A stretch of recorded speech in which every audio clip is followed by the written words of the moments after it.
আমি মোহাম্মদ সালাউদ্দিন, পৃথিবীর যে প্রান্ত থেকে দেখছেন সবাইকে সালাম ও শুভেচ্ছা। আসসালামু আলাইকুম। আপাত দৃষ্টিতে মনে হচ্ছে যে ইউনূসের বিদায় ঘণ্টা বেজে গেছে, ইউনূসের যাওয়ার সময় হয়ে গেছে। এমন একটা অবস্থা হয়েছে যে ছেড়ে দে মা কেন্দে বাঁচি। কিন্তু মিস্টার ইউনূস সাহেব, আপনাকে একটা কথা বলি, আপনি হচ্ছেন একজন মূর্খ। কেন আপনাকে মূর্খ বললাম? অনেকে আবার প্রশ্ন করবে যে এত বড় শিক্ষিত মানুষকে মূর্খ। আপনি হচ্ছেন যেই পেশায় আসছেন সেই পেশায় আপনি হচ্ছেন একজন মূর্খ, পলিটিক্যাল মূর্খ। এটাকে বলে পলিটিক্যাল মূর্খ। আপনি পলিটিক্যাল মূর্খ এই কারণে যে আপনি এখন যেতে চাচ্ছেন, বিদায় নিতে চাচ্ছেন। আপনি কি এই কথা জানেন না যে রাজনীতি এমন একটা জিনিস, ক্ষমতা এমন একটা জিনিস, আসবেন রাজনীতিতে নিজের ইচ্ছায়, যেতে হবে অন্যের ইচ্ছায়। আপনি ইচ্ছা করলেই এখান থেকে নিজের ইচ্ছা আর যেতে পারবেন না। একবার খাঁচায় আপনি ঢুকে গেছেন, এখন আপনি আপনার ইচ্ছায় যেতে পারবেন না। আপনাকে বিদায় দিবে দেশের জনগণ। সেটা কিভাবে বিদায় দিবে সেটা দেশের জনগণ সিদ্ধান্ত নিবে। আপনাকে কি জোতার মালা পরিয়ে সারা বাংলাদেশ ঘুরিয়ে বিদায় দিবে, না গণপিটুনিতে আপনাকে নিঃশেষ করে দিয়ে বিদায় দেওয়া হবে? কিভাবে বিদায় দেওয়া হবে এদেশের জনগণ এখন সিদ্ধান্ত নিবে। আপনি ভুল করেছেন, আপনি একজন মূর্খ মানুষ, পলিটিক্যাল মূর্খ মানুষ। আপনি কেন আসলেন এই জায়গার মধ্যে? এসে কেন আপনি দেশটাকে ধ্বংস করলেন? এই জন্য দেশটাকে যেহেতু ধ্বংস করছেন, আপনাকে এর শাস্তি আপনাকে পেতেই হবে। কোনো ক্ষমা নেই মুরব্বী। No way, there is no way you can leave this country.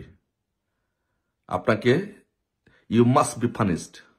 আপনাকে পানিশমেন্ট পেতেই হবে। গতকালকে আপনি সশস্ত্র বাহিনী দিবস উপলক্ষে সেনাকুঞ্জে আপনি এবং আপনার এই যে কতিপয় কিশোর গ্যাংদের যাদের উপদেষ্টা বানিয়েছেন, তারা খালেদা জিয়ার সাথে, বেগম খালেদা জিয়ার সাথে যেভাবে খালেদা জিয়াকে মনে হচ্ছে যে খালেদা জিয়ার আপনার কোন ইউনিটের যুবদলের সভাপতি, সাধারণ সম্পাদক হিসেবে যেরকম আচরণ করে আপনারা এর চেয়ে বেশি আচরণ করেছেন। তার মানে হচ্ছে আপনারা বিদায় নিতে চান। আপনাদের লম্প জম্প সবকিছু শেষ হয়ে গেছে। এখন হচ্ছে আপনার হিসাবের পালা। এখন আপনি চাইলেই আপনি আর বিদায় নিতে পারবেন না। এখন আপনাকে বিদায় দিব আমরা, এদেশের জনগণ আপনাকে বিদায় দিব। আপনার বিচার করে তারপরে আপনাকে বিদায় দিব।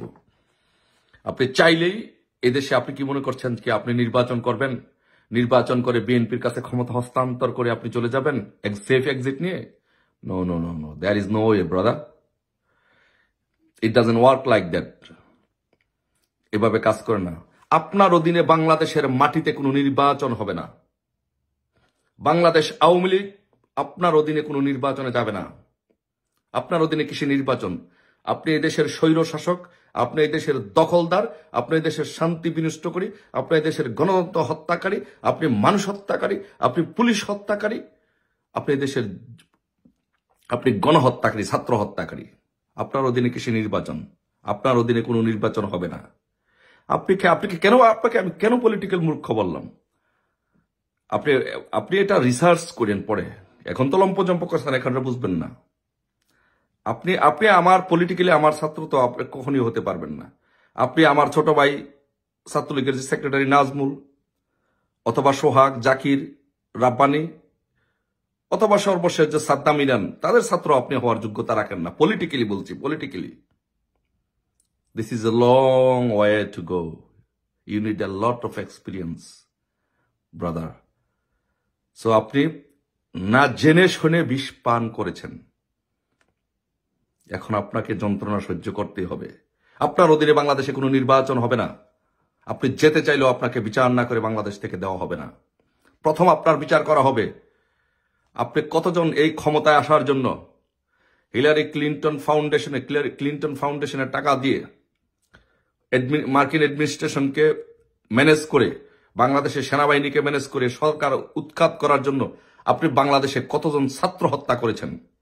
প্রথম আপনার এটা বিচার হবে, কতজন ছাত্র হত্যা করেছেন। এটা জনসম্মুখে প্রকাশ করতে হবে। 7.62 রাইফেল কোথা থেকে আসলো এটা জনসম্মুখে প্রকাশ করতে হবে। এগুলোর বিচার আগে আপনাকে করতে হবে। মুগ্ধ, স্নিগ্ধ, এরা কি দুইজনে একই ব্যক্তি? কোন কাল্পনিক কোন চরিত্র আবিষ্কার করা হয়েছে? না, এরা আসলে দুই ভাই, মুগ্ধ স্নিগ্ধ দুইজন, না মুগ্ধ স্নিগ্ধ, স্নিগ্ধ মুগ্ধ। এই ড্রামা, এই নাটক বাংলাদেশের জনগণের সামনে উপস্থাপন করতে হবে। কতজন পুলিশকে হত্যা করেছেন বাংলাদেশের মাটিতে? আপনি এই আন্দোলনের নামে বাংলাদেশে যেই পরিমাণ পুলিশ হত্যা করেছেন, বাংলাদেশের ইতিহাসে, দক্ষিণ এশিয়ার ইতিহাসে এবং বিশ্ব